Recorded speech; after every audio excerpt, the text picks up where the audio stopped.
본 방송에서 제공하는 투자 정보는 투자 판단에 대한 조언입니다. 방송에서 제공하는 주식의 가치, 가격 상승 및 가격 하락에 대해서는 방송사에서 보장하지 않습니다. 네, 오늘 주요 헤드라인 소식입니다. 국토부가 이달 말까지 신규 저가 항공사의 면허 신청을 받기로 했습니다. 면허 발급 기준은 자본금 150억 원의 항공기 5대 이상으로 플라이 강원과 에어로케이 등이 면허 신청에 나설 것으로 알려진 가운데 국토부는 이르면 내년 초 심사를 마무리할 예정입니다. 국민연금 기금 운용본부장에 안효준 BNK 금융지주 글로벌 총괄 부문장이 선임됐습니다. 이로써 1년 넘게 공석이었던 기금 CIO 자리가 채워진 가운데 1%대로 하락한 기금 운용 수익률 제고와 전문 인력 보충 등에 대한 대책 마련이 시급하다는 지적이 나오고 있습니다. 한국거래소가 가처분 미결정을 이유로 지난달 28일부터 상장 폐지 절차가 시작된 모다와 지디 등 4곳의 정리매매를 중단한다고 밝혔습니다. 이에 따라 지난해 감사 보고서상 감사 의견 거절 등으로 상장 폐지 결정이 내려진 코스닥 11개사 가운데 총 6개사의 정리매매가 중단됐습니다.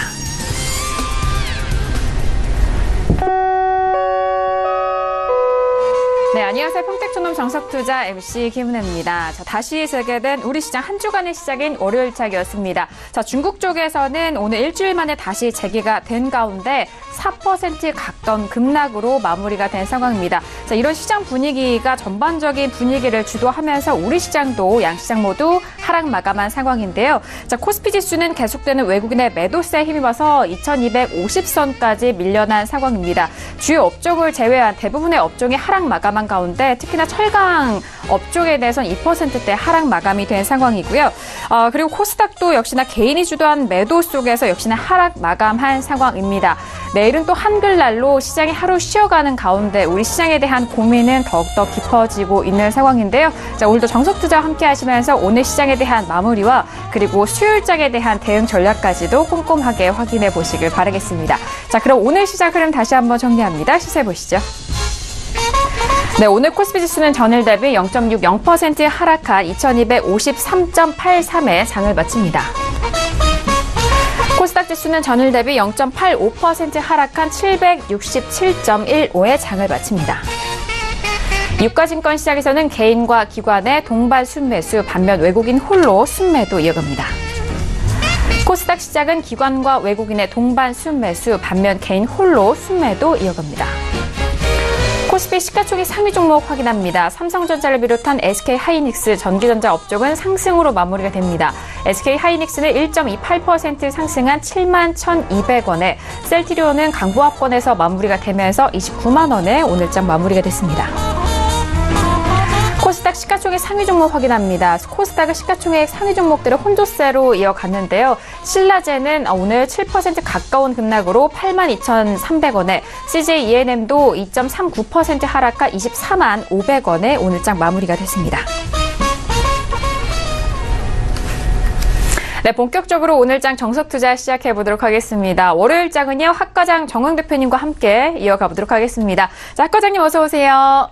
네, 안녕하세요. 네, 반갑습니다.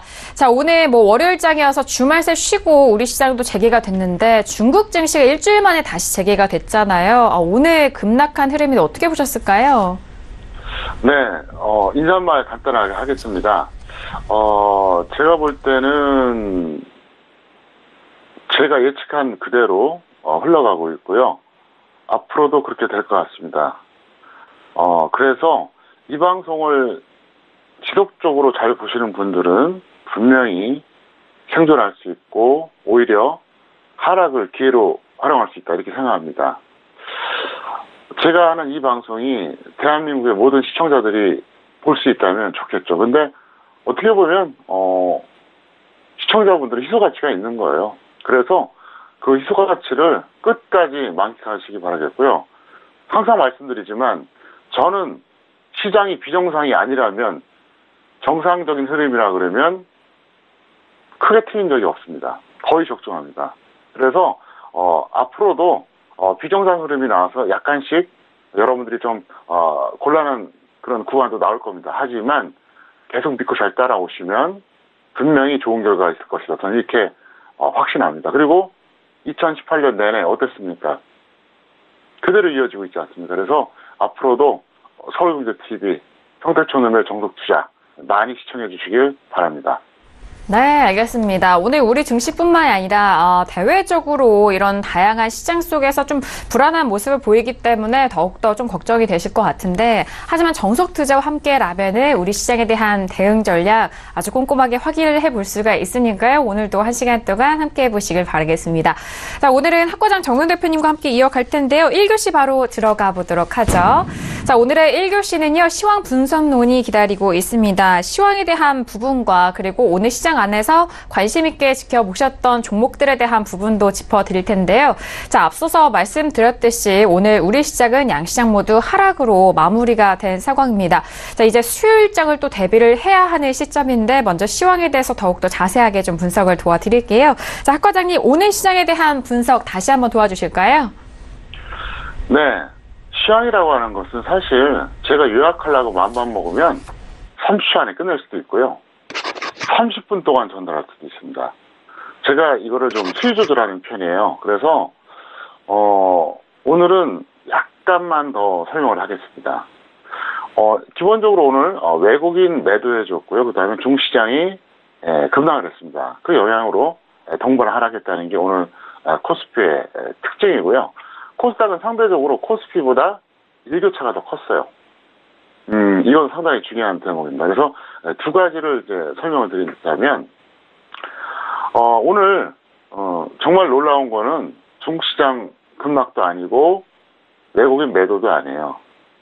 좀 전에 김은혜 씨가 그 시장 브리핑 해주면서 1, 2, 3 얘기했죠. 코스피, 삼성전자, SK하이닉스, 셀트리온. 시가총액 1, 2, 3위가 상승했는데도 불구하고 하락도 그냥 하락이 아니라 윗꼬리가 긴 음봉이 나왔고 오늘 코스피는 종가하고 저가하고 똑같아요. 소시점 두 자리까지 똑같아요. 굉장히 심각한 거죠. 시가총액 1, 2, 3위가 플러스면은 이게 어떤 의미냐? 무지막지한 의미예요. 왜 그러냐? 삼성전자가 보통 18%, 19% 왔다 갔다 합니다. 코스피의 모든 종목들 중에서 한 종목이 SK하이닉스가 보통 3%대입니다. 그럼 그것만 해도 벌써 22%대예요. 셀트리온까지 합쳐버리면 뭐 거의 한 23, 4%대 되는데 그러면 그냥 얼추 계산해서 세 종목이 거의 4분의 1이라고 봐야 돼요. 그게 플러스로 끝났는데도 오늘 하락 마감했고 윗꼬리가 긴 음봉 나왔고 종가가 저가다. 그러면 그거마저 꺾이면 어떻게 되겠냐는 거예요. 그게 가장 현재 심각한 부분이다. 이걸 아셔야 되겠고요. 코스닥 같은 경우에는 코스피보다 일교차가 컸어요. 일교차가 크다고 하는 것은 그만큼 불안정하다는 뜻이잖아요. 안정적이면 그게 상승이든 하락이든 일교차가 작을 수밖에 없거든요. 그래서 보면은 여러분들 아마 그런 경험 하셨을 겁니다.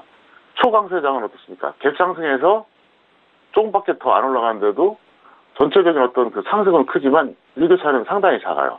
반대로 아주 나쁜 장은 어떻습니까? 갭하락한 다음에 좀 더 빠지죠. 근데 전체적으로 하락의 크기는 크다고 볼 수 있겠지만 일교차는 작거든요. 근데 일교차가 크다고 하는 것은 그만큼 불안정하다는 얘기예요. 차트로 설명드리겠습니다. 보시면 코스피 같은 경우에는 오늘 종가가 저가로 끝났는데 상당히 지금 뭐랄까요 좀 불안한 구간이고요. 이번에 코스닥 보겠습니다. 이게 코스피입니다. 현재 화면이. 이번에 코스닥이에요. 코스닥은 더 심하죠. 오늘 윗꼬리가 상대적으로 더 길어요. 보세요. 길죠? 네, 그래서 코스닥 같은 경우에는 사실 종가가 저가는 아닙니다. 하지만 뭐 거의 똑같아요. 오늘 어때요? 일교차가 상당히 길죠. 더 중요한 건 뭐냐? 이게 도대체 며칠째입니까?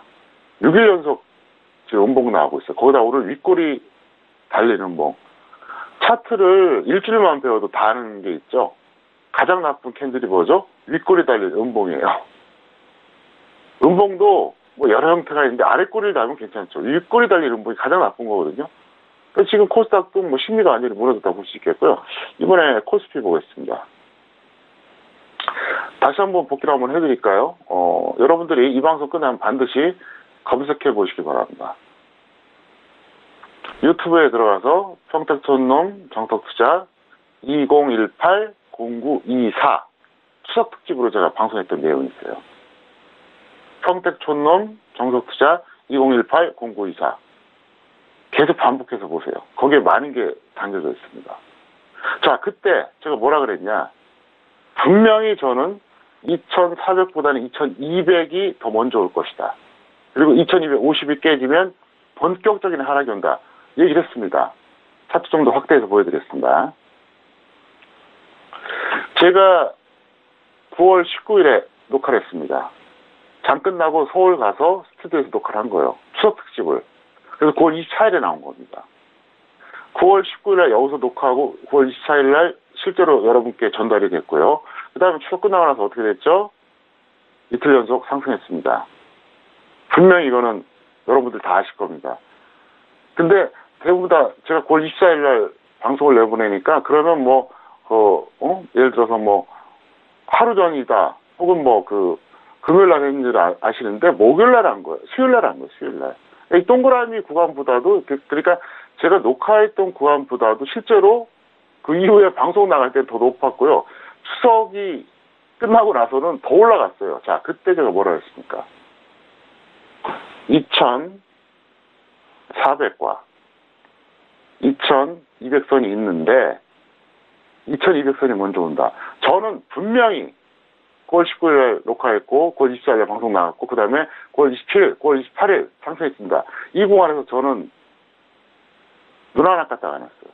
결국 이렇게 되잖아요.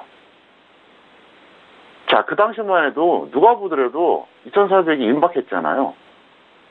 근데 제가 뭐라 그랬죠? 9월 28일 방송에서 더 가는 게 비정상, 내려가는 게 정상이다. 설령 더 가더라도 반드시 내려갈 거다. 그리고 여기서부터 내려가면 지극히 정상이다. 이런 얘기를 했어요. 9월 28일 역시 마찬가지로. 그래서 지금 제가 드린 말씀 여러분들이 다 검색이 가능해요. 2018-0924를 치시면 추석 특집 방송이 나오고요. 0928을 치면 이제 금요일 방송했던 게 나옵니다. 벌써 지지난주가 되겠죠. 자, 그러면서 제가 2250을 얘기했어요. 이 라인입니다. 여기서 만약에 2250을 깨고 이제 본격적으로 하락한다. 지난주 금요일에는 2250선 터치하고 살짝 하락 축소되고 끝났고요. 오늘은 2250이 터치를 안 했지만 종가가 저가인데 여기서 이제 달랑 3포인트만 빠지면 이탈돼요. 그래서 내일이 상당히 중요한 날입니다. 정확하게 말하면 수요일이겠죠. 수요일날 만약에 이게 이유화를 막론하고 종가 기준으로 2250 깬다. 그러면 아마 쏟아질 겁니다. 분명히 이렇게 쏟아져요. 그럼 제가 왜 이렇게 추석주에서 강력하게 얘기했냐. 지수가 9월 중순 이후에 좀 올라가니까 또 사방에서 반등이 지속된다. 연말까지 간다. 난리가 났더라고요. 저는 솔직히 증권사라든가 다른 경제TV 전혀 안 보여. 관심도 없어요. 왜? 나보다 못한데 왜 내가 거길 봅니까? 볼 이유가 없잖아요. 저는 다 들어서 알아요. 증권사라든가 주식 전문가들이 제 방송 본다는 거 많이 알고 있습니다. 들리니까요. 근데 투자자들이 얘기를 해주는 거예요. 네, 불안해하더라고요. 그래서 제가 더 강력하게 얘기한 겁니다. 이번에도 저는 저를 버린 겁니다. 여기서 틀리면 또 망신당할 거 아닙니까? 망신당하더라도 나는 정말로 진정으로 시청자를 위해서, 개인 투자자를 위해서 제가 과감하게 얘기해드린 겁니다. 그 덕에 지금 어떻게 됐습니까? 여러분들 이번에 기회 자랑 활용하신 분들 수익 났잖아요. 위험관리 됐잖아요. 제가 늘 얘기하죠. 주식 전문가는 지수 예측하고 종목 압축해야지 그게 진짜라고요. 지수 예측할 줄 모르고 종목 무더기 추천하고 그럼 전문가 아니에요. 제가 왜 자꾸 요즘 이런 멘트를 많이 하느냐. 저 이제 얼마 안 남았어요. 저 전문가 오래 안 합니다. 언제 끝날지 몰라요. 당장 한 달 뒤에 끝날지 3년 뒤에 끝날지 모를 때 저는 빨리 그만두고 싶어요. 왜? 저도 이제 스스로가 생각할 때 단계에 들어섰거든요. 더 이상 이거 하고 싶지가 않아요. 그래서 정말로 제가 언제까지 할지 모르겠지만 이 방송 끝까지 보시기 바라겠고요.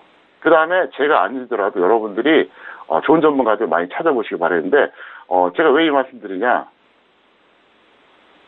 이게 지금 여기서 깨지면요. 아수라장돼요. 어쨌든 제가 말씀드렸던 내용 참고 잘하셨던 분들은 지금 웃고 있을 것이고 그게 아닌 분들은 당할 겁니다. 저는 이제 제가 뭐 대한민국의 모든 개인 투자자를 구원할 수 있는 것도 아니고 오직 서울경제TV 시청자분들 이분들만 잘 되면 좀 불만 없어요. 그래서 어차피 제로섬 게임입니다. 다 같이 행복할 수 없거든요. 그래서 하여간 서울경제TV 시청자분들 끝까지 계속 시청하시면서 최악의 상황이 왔을 때도 오히려 수익이 나 있고 언젠가 사전까지도 초대박이 될 수 있는 그런 리딩을 해드릴 테니까 계속 활용하시길 바랍니다. 네, 오늘 1교시 시황 분석론을 통해서 먼저 오늘의 시황 다시 한번 좀 점검을 해드렸습니다. 오늘 코스피 시장 안에서는 주요 업종이 상승했음에도 불구하고 하락 마감한 상황을 다시 한번 좀 정리를 해드렸으니까요. 참고해 보시길 바라겠습니다. 자, 그렇다면 오늘 시장 안에서 관심 있게 보셨던 종목들도 함께 좀 만나볼게요. 오늘 시장을 보시면서 어떤 종목들이 궁금하셨을지 모르겠는데 박 과장님은 어떻게 보셨을까요? 네, 넷마블하고 삼성중공업을 제가 말씀드리겠는데요. 왜 그러냐면 둘 다 이제 업종 흐름도 있기 때문에 그래서 찾아봤습니다. 그렇습니다. 자, 오늘의 관심 종목은 첫 번째 종목은 넷마블을 좀 언급을 해주셨고요. 두 번째 종목은 삼성중공업에 대해서 짚어드렸는데, 자, 두 종목에 대해서 시청자분들도 궁금하셨을 것 같은데 구체적인 설명도 들어볼게요, 과장님. 네, 넷마블 같은 경우는 제가 작년에 계속 그렇게 얘기했잖아요.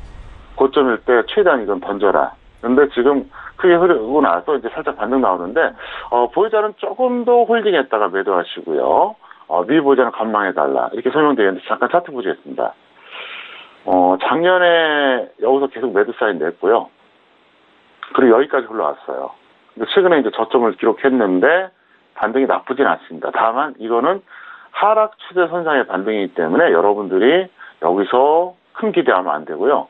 대신 여태까지 못 던졌던 분들이 당장 던지기 조금 아까우니까 조금만 더 기다렸다 매도하자. 그리고 미보전 지금 들어가기 좀 너무 늦다는 거죠. 이게 계속 간다 그러면 모르겠는데 그게 아니면 아니라는 거고요. 두 번째 삼성중공업입니다. 자, 삼성중공업 같은 경우는 제가 설명을 해드리겠습니다. 삼성중공업은 이제 보유자는 반등 시에 매도하시고요. 오늘 이제 많이 빠졌는데 반등 시 매도하시고 미보전 간망입니다. 근데 중요한 게 있습니다. 오늘 그럼 삼성중공업 하나만 빠졌냐? 아니에요. 대우조선해양 그리고 현대중공업 다 빠졌어요. 대우조선해양은 제가 분명히 10월 첫 주에 얘기했어요. 던져야 된다고요. 그러더니 지금 동반 하락했거든요. 이게 무슨 의미냐? 만약에 특정한 기업의 가치에 의해서 움직였다 그러면 뭐 어떤 건 올라가고 어떤 건 떨어져야겠죠. 왜?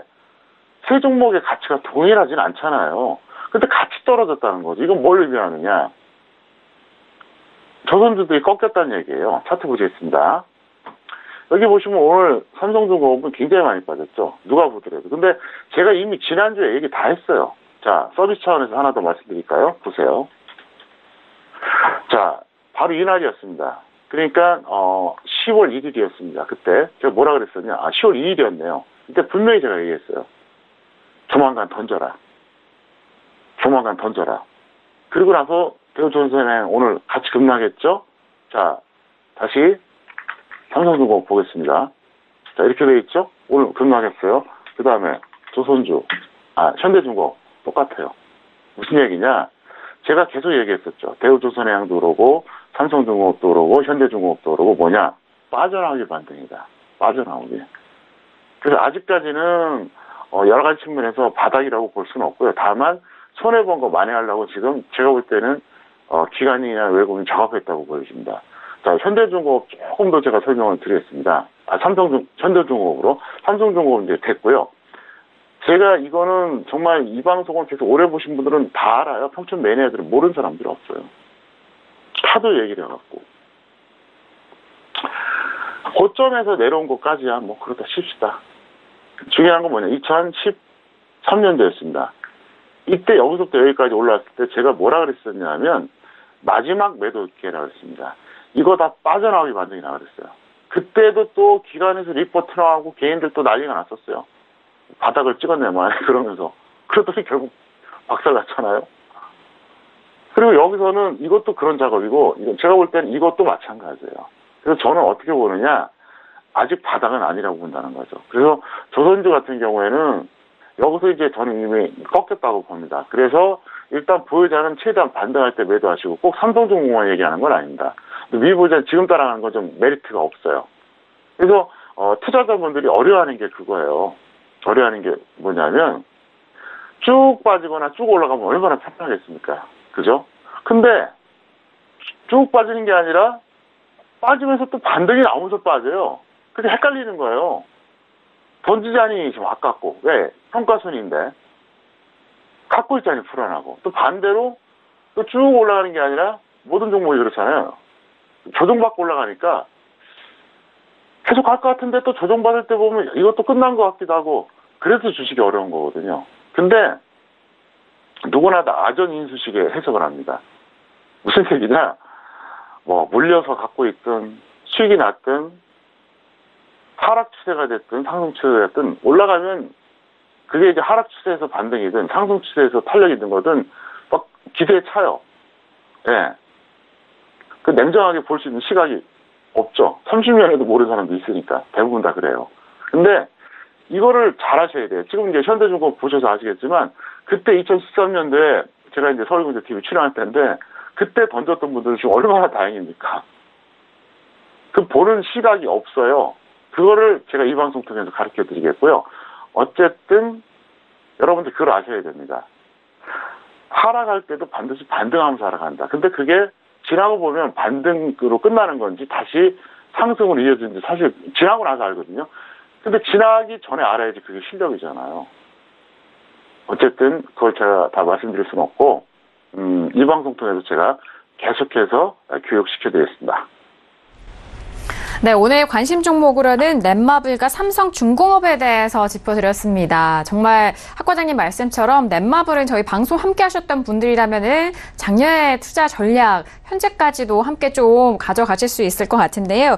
넷마블은 보유자 홀딩 후에 매도 의견이고요. 미보유자에 대해서는 관망입니다. 그리고 삼성중공업 역시 보유자는 반등 시 매도에 대한 부분이지만 미보유자에 한해서는 또 관망에 대한 의견까지 정리해드렸으니까요. 오늘 두 가지 관심 종목까지 꼼꼼하게 참고해 보시길 바라겠습니다.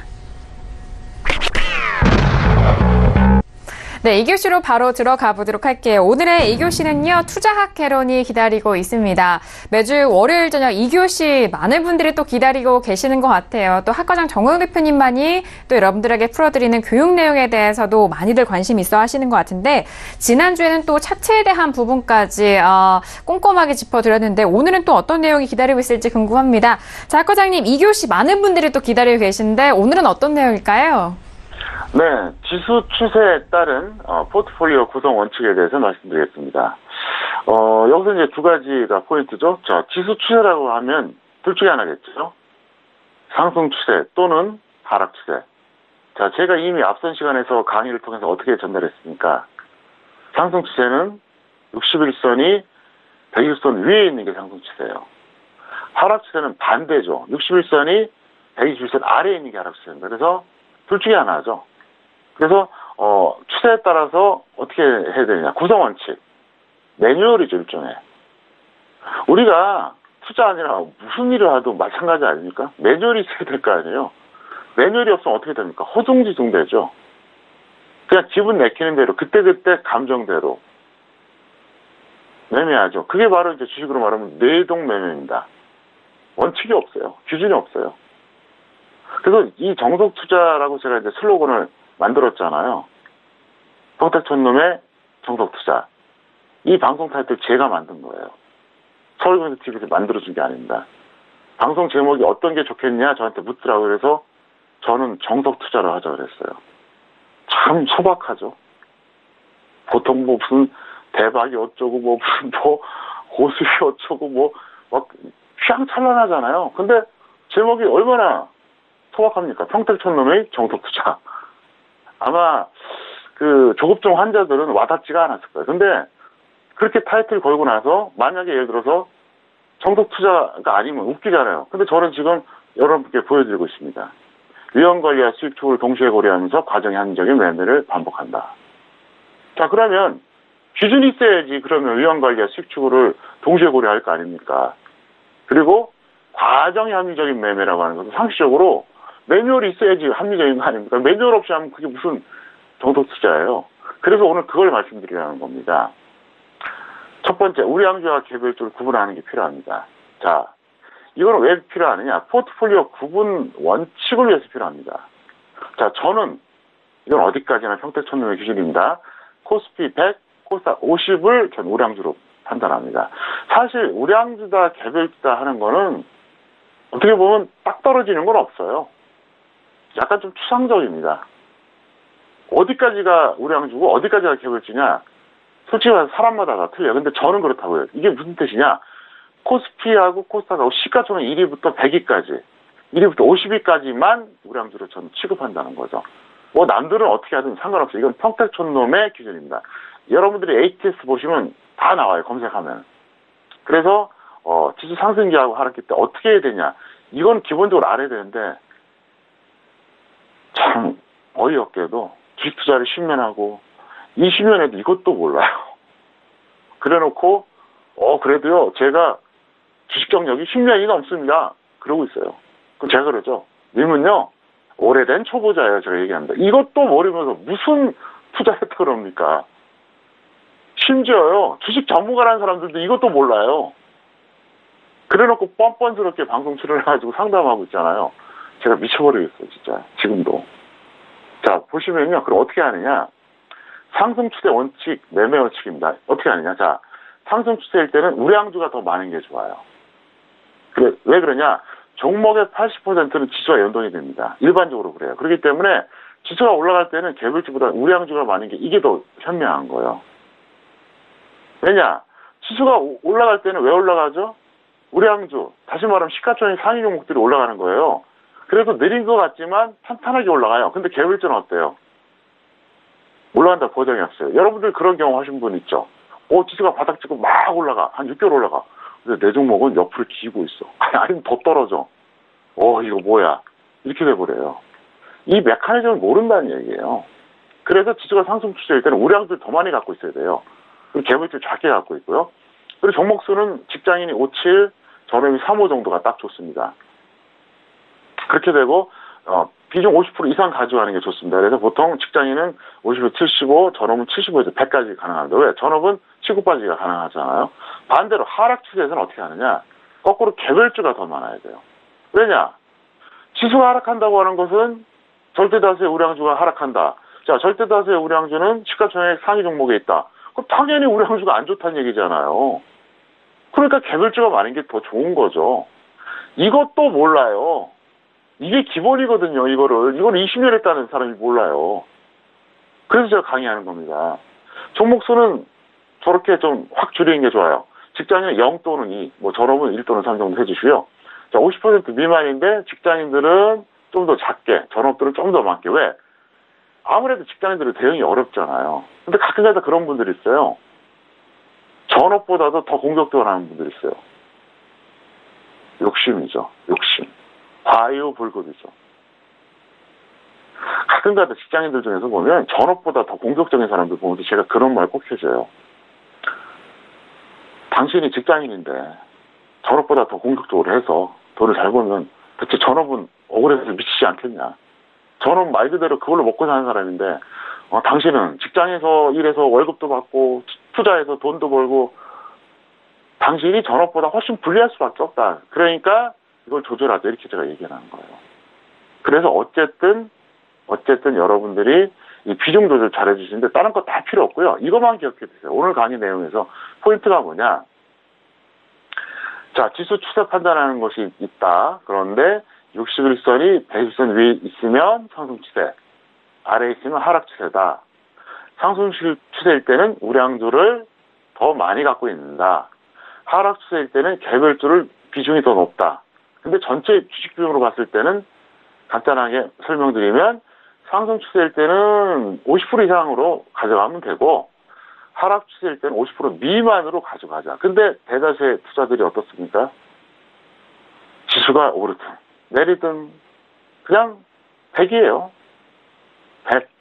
종목 그냥 성격에 따라 틀린데 좀 욕심 많고 급한 사람은 한 종목, 소심하거나 좀 뭐랄까 좀 약간 좀 겁이 많은 사람은 20개 갖고 있어요.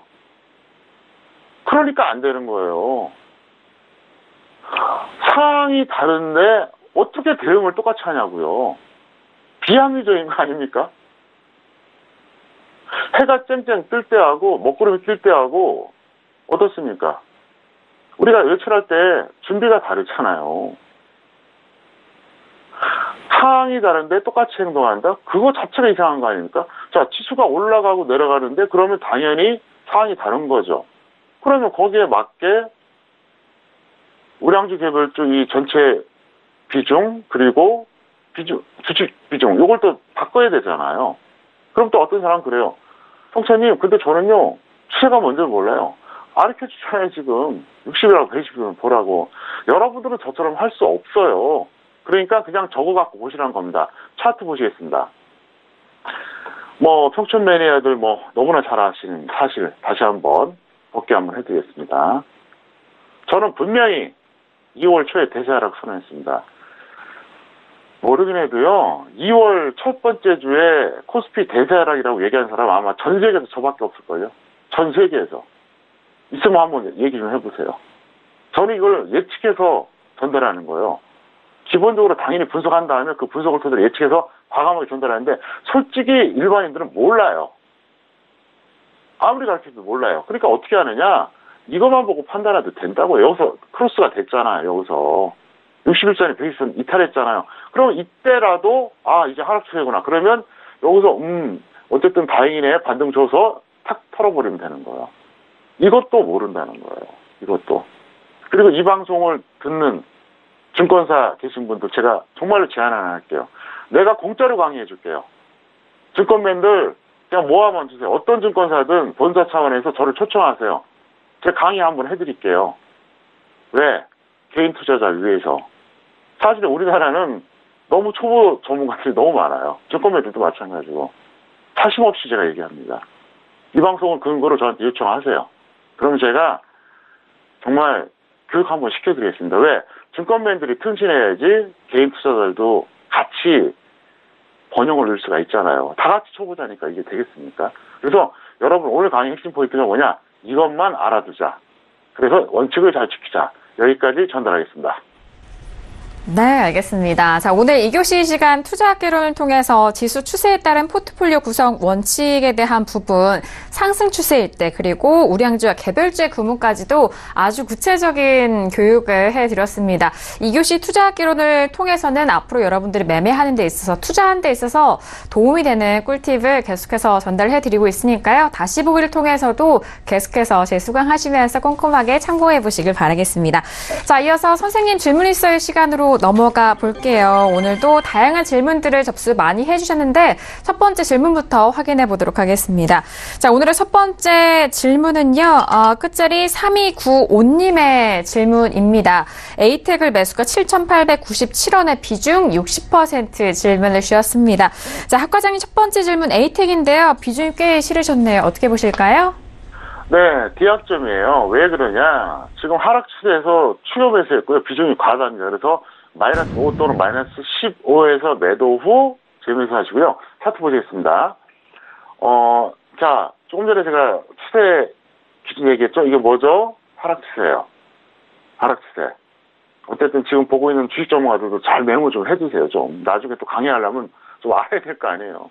자, 하락 추세입니다. 하락 추세인 종목을 어떻게 했느냐? 여기서 추격한 거예요. 당연히 D가 될 수밖에 없죠. 그것도 60%. 이건 아니에요. 하락 추세인 종목을 제가 뭐라고 얘기했습니까? 5일선이 21선 돌파할 때 매수하라 그랬잖아요. 수백 번은 얘기했을 거예요, 아마. 이 방송 제가 이렇게 하면서. 근데 여기서 매수하는 건 이거는 아니죠. 무조건 아니에요. 결과가 좋든 나쁘든. 제가 정석투자 개념 얘기했잖아요. 과정이 합리적인 매매. 그래서 저는 평소에도 사람을 딱 판단할 때 그 프로세스를 봐요. 어떤 사람이 어떤 지위고와 뭐 돈이 많고 적고 이런 거 안 봐요. 행동하는 거 쫙 관찰해 보면 제가 또 얼마나 또 분석적입니까? 행동하는 거 쫙 보면 아, 이 사람이 되게 합리적이다 이게 보여요. 그럼 저는 그 사람을 굉장히 높게 평가해요. 근데 이 사람은 아무리 뭐 이렇게 운이 좋아서 잘 나가는 것 같아도 아, 도무지 비합리적이야. 그러면 저는 가까이 두질 않아요. 왜? 발전할 가능성이 없거든요. 그래서 여러분들도 참고하세요. 인간관계를 할 때도 과정이 합리적인 사람은 어떻습니까? 성공할 가능성이 높아요. 나한테도 도움이 된다는 얘기죠. 비합리적입니다. 그래서 제가 D학점 드렸습니다. 네, 알겠습니다. 첫 번째 질문에 대한 A택의 학점은 D학점 확인이 된 상황입니다. 일단 손절은 마이너스 5% 또는 마이너스 15% 먼저 온 가격대 손절 라인 잡아드렸고요. 매도 후에 재매수 의견까지 참고해 보시길 바랄게요. 자, 이어서 다음 질문도 확인해 봅니다. 끝자리 7255님의 질문인데요. 위메이드를 매수가 29,000원의 비중은 60% 질문을 주셨어요. 자, 두 번째 질문 학점 먼저 확인해 보도록 하죠. 학 과장님 어떻게 보실까요? 네, 이분은 B학점이고요.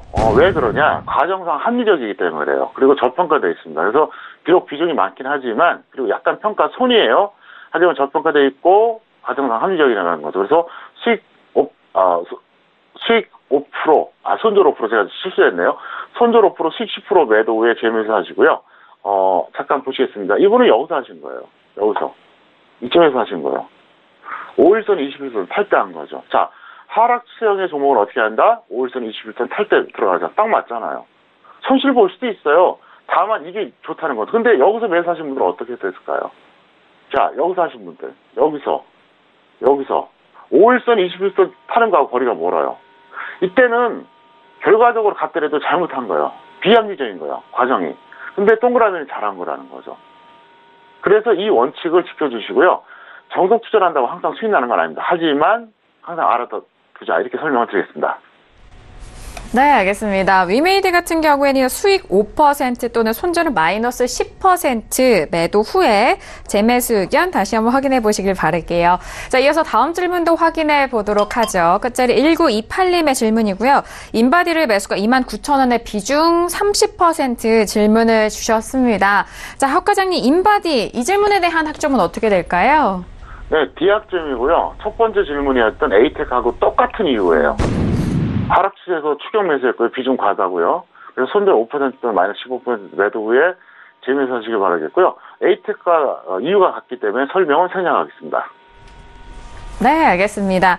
자, 일단 인바디에 대한 질문 D학점 확인이 됐고요. 역시나 손절 마이너스 5% 또는 마이너스 15% 먼저 오는 가격대 손절 이후, 매도 이후 재매수에 대한 의견 확인해 보시길 바라겠습니다. 자, 이어서 다음 질문도 계속해서 이어가죠. 끝자리 3406님의 질문이고요. 이노 와이어리스를 매수가 25,000원의 비중 50% 질문을 주셨습니다. 자, 학 과장님, 이노 와이어리스 매수가와 비중을 50%인데 어떻게 보실까요? 네, C학점이고요. 결과를 떠나서 합리적인 매수를 했습니다. 다만 비중이 좀 높다. 그래서 C고요. 약간 평가 손인데 나름대로 잘하신 겁니다. 손절 5%, 수익 10% 매도하시고요. 자, 차트 보시겠습니다. 이 종목은 또 반대죠. 자, 추세가 여기서 뭐죠? 상승 추세예요. 자, 파란색 60일선이 빨간색 베이스 돌파했잖아요. 상승입니다. 상승일 때 뭐라고 했습니까? 제가 여러분들 잠꼬대 할 정도로 얘기했죠. 21선 아래, 61선 위, 120선 아래. 자, 이 분은 매선 라인이 여기입니다. 61선 위입니다. 어쨌든 나름대로 정석대로 하신 거예요. 그래서 그렇게 대응해 주시길 바랍니다. 네, 이노 와이어리스 학점은 C학점이 확인이 됐고요. 손절은 마이너스 5% 그리고 수익 목표가는 10% 매도 이후 재매수 의견 드리도록 하겠습니다. 자, 이어서 다음 질문도 확인해 볼까요? 끝자리 3252님의 질문입니다. 미스터 블루를 매수가 3,900원에 비중 50% 질문을 주셨어요. 자, 학 과장님, 이 질문에 대해서 먼저 학점 먼저 확인해 볼까요? 네, F학점이고요. 추격 매수 후에 손절 비실행이고요. 비중 과다입니다. 그래서 현재가 대비 위아래로 10% 구간에서 정리하세요. 무슨 얘기야? 위로 가든 아래로 가든. 이거 뭐 설명하기가 시간이 아까워요. 말도 안 되는 추격 매수를 했고요. 이렇게 하시면 안 돼요. 이분은 당장 진짜 그만두고 공부부터 하세요. 어떤 분야든 간에 기본이 안 돼 있으면요. 우연은 발생할 수 있어요. 잠깐 좋을 수는 있어요. 근데 오래 못 가요. 스포츠에서도 그러잖아요. 폼이 중요하다 그러잖아요. 골프에서 폼이 키는 데면 2년 걸린다 그러잖아요. 그래서 30년, 40년 우리가 즐기는 거잖아요. 투자도 마찬가지예요. 기본이 안 돼 있으면 운 좋게 수익 나도요. 결국 1년, 2년 벌었던 거 1, 2주 만에 다 털려요. 근데 제가 아무리 이렇게 얘기해도 말을 안 들어요. 왜? 본인이 경험해보지 못했으니까. 그래서 저는 기본을 중시하는 편이에요. 그래서 정석 투자고요. 사람도 마찬가지예요. 기본이 안 돼 있으면 저는 딱 버려버립니다. 왜? 언젠가 신화하기 때문에. 어쨌든 이분은 기본부터 다시 익히자 이렇게 설명을 드리겠습니다. 네, 알겠습니다. 미스터블루, 좀 아쉬운 상황에 FX점이 확인이 됐고요. 일단 기본기에 대해서 좀 탄탄하게 하신 이후에 다음 매매를 이어가 보시길 바라겠습니다. 현재가 대비 위아래 10% 변동 구간에서 좀 정리에 대한 의견까지 참고해 보시길 바라겠고요. 자, 그래서 다음 질문도 확인하죠. 끝자리 4984님의 질문입니다. 포스코를 매수가 42만 원의 비중 10%의 질문을 주셨습니다. 학 과장님, 오늘 포스코라든지 철강업종이 좀 꽤 많이 움직였잖아요. 어떻게 보실까요? 이분 F예요. 왜 F냐? 대책 없는 중장기 매수 홀딩입니다. 그래서 이분은 본전이 올 때까지 또는 초장기로 홀딩하세요. 왜? 가장 현실적입니다. 이분 쉽게 안 던집니다. 차트 보시겠습니다. 2011년인지 12년인지 모르겠어요. 이때 잡아가지고 여기까지 홀딩했다가 그러니까 반토막 이상 났죠? 여기서도 안 던지고 도무지 이분은 이걸 수집하는 게 목적인지 투자가 목적인지 모르겠어요. 그냥 무조건 홀딩이에요. 반토막 이상 났을 때도 거의 반토막 정도가 아니라 그때 뭐 거의 16만 원대까지 떨어졌으니까 뭐 이거는 뭐 얼마까지 떨어진 거예요? 거의 마이너스 거의 뭐 한 60%까지 또 홀딩한 거예요. 그리고 본전 거의 다 왔을 때까지 홀딩하고. 왜 주식 투자합니까? 이분은 역시 기본이 안 돼 있으니까 기본부터 잘 배우시길 바랍니다. 네, 알겠습니다. 포스코 같은 경우 역시나 F학점이 확인이 됐습니다. 본전 또는 초장기로 좀 홀딩을 유지해야 하는 것이 좀 현실적인 대응 방법이다라는 그런 조언 말씀을 해드렸으니까요. 참고하셔서 현명하게 대응해 보시길 바라겠습니다. 자, 오늘도 선생님 질문 있어요 시간을 통해서 다양한 질문들에 대한 상담 도와드렸습니다. 저희가 말씀드린 내용에 대해서는요, 투자 펀드에 대한 조언이고요. 해당 상품의 가치와 수익률을 보장하지 않는다는 점 다시 한번 유의해 주시길 바라겠습니다.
네, 글로벌 시황센터 박나경입니다. 네, 한 주의 시작 월요일장 오늘 콜럼버스 데이로 국채 시장은 휴장이죠. 하지만 뉴욕 증시 오늘 개장했습니다. 네, 소식 전달 드리도록 하겠습니다. Dow falls 100 points, has 4 3-day losing streak amid fears of rising rates라고 보실 수 있는데요. 이제 미국 국채 금리 부분도 지금 언급을 드렸는데 사실 이제 금리 인상에 따른 이런 부분에 대한 우려 속에서 오늘 3대 지수 하락 출발했다는 소식을 좀 말씀을 드리도록 하겠습니다. 연준 의장의 발언도 좀 시장에 여파가 계속 좀 미치고 있는 듯한 느낌이고요. 또 오늘 3대 지수 하락 출발과 함께 국채금리 말씀드린 대로 3.2% 돌파하는 소식도 함께 언급이 되어 있습니다. 네, 그러면서 미국 증시 계속해서 강세 이어지고 있고 또 끝나지 않은 무역전쟁 이슈 또 달러 강세 등도 언급이 돼 있고요. 고용지표 호조세 이어지고 있습니다. 실업률 50여 년 만에 거의 최저치 기록했다는 소식 속에서 미국 경제가 그만큼 탄탄하다는 소식 계속해서 나와 있고요. 또 자세한 소식 중국 증시 언급이 되어 있습니다. 네, 다음 기사 보면서 말씀을 드리도록 하겠습니다. 네, 중국 증시가 일주일 동안 휴장이고 오늘 이렇게 다시 개장을 했습니다. 4% 가까이 폭락하면서 광범위한 하락세를 나타냈다는 소식인데요. China's market tumble after the central bank moves to spur the economy라고 보실 수 있습니다. 중국 인민은행이 계속해서 부단한 노력을 기울이고 있음에도 불구하고 미중 무역 전쟁의 여파와 또 여러 가지 역내 내수 침체 그리고 경기 둔화에 대한 우려 속에서 하락세 면치 못하고 있는 상황입니다. 네, 상하이 지수 전장 대비 3.72% 추락해서 2716.51에 마쳤고요. 2700선은 지켰습니다. 하지만 6월 19일 이후 4개월 만에 최대폭으로 추락을 했습니다. 네, 선전종합지수도 전장 대비 3.38% 하락해서 1386.28에 거래를 마쳤고요. 또 항생지수도 1.39% 하락해서 26,202.57에 마감했습니다. 네, 종가 기준 15개월 내 최저치고요. H지수도 1.30% 내려서 1393.29에 거래를 마쳤습니다. 네, 이렇게 말씀드린 바와 같이 중국 증시, 홍콩 증시 모두 지난주 전반적인 아시아 증시 약세를 따라잡는 동시에 무역 갈등에 대한 경제 둔화 우려를 그대로 반영했다는 분석입니다.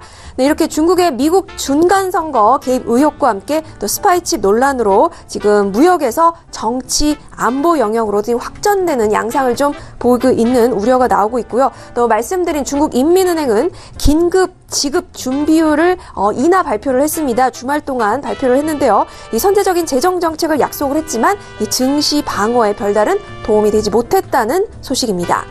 네, 이어서 트럼프 대통령 트위터 부분을 좀 말씀을 드리면서 북미 회담 관련된 소식입니다. 주말 동안 이 부분 많이 이슈가 되었는데요. 지난 7일 이제 평양을 방문했던 폼페이오 미국 국무장관이 북한 비핵화 협상에 중대한 진전을 이뤘고 또 핵 사찰단이 곧 북한을 방문하게 될 것이라고 지금 말한 것으로 알려지고 있습니다.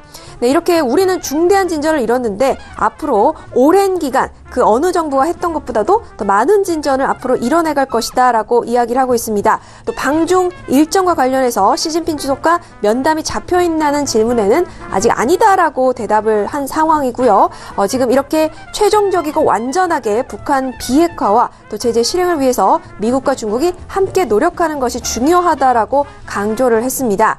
네, 지금 미중 무역 전쟁은 계속해서 이어지고 갈등이 확전되는 상황인데요. 이렇게 북한 외교 문제에 관련해서는 중국의 협조를 지금 요청하고 있는 상황입니다. 2차 북미 정상회담 이후 더 진전된 결과가 예상된다라고 외신 쪽에서는 분석을 하고 있고요. 이 부분에 대해서 트럼프 대통령이 트위터에 언급했다는 사실 말씀드리도록 하겠습니다. 네, 오늘 글로벌 시황센터 여기까지 박나경이었습니다.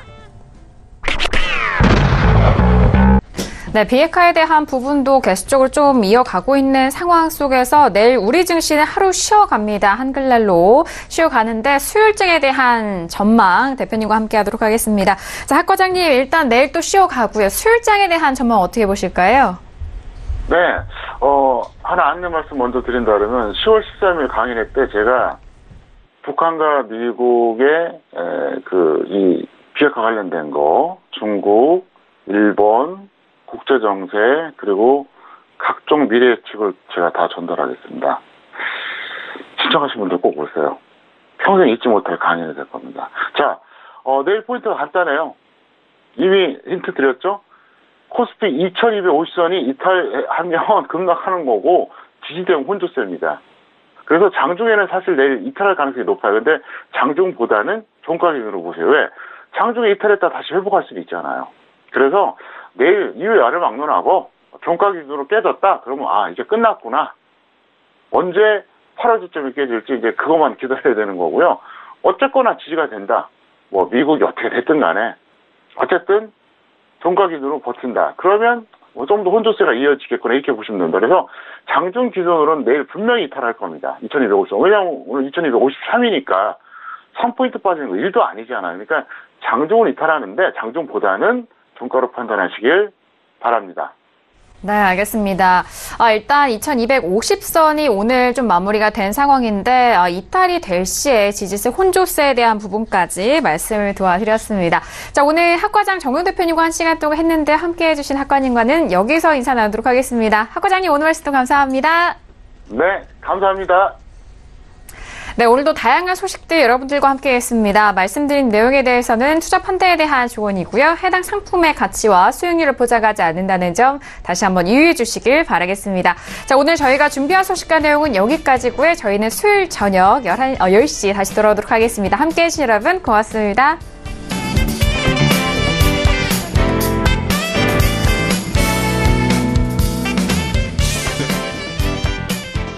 본 방송에서 제공하는 투자 정보는 투자 판단에 대한 조언입니다. 방송에서 제공하는 주식의 가치, 가격 상승 및 가격 하락에 대해서는 방송사에서 보장하지 않습니다.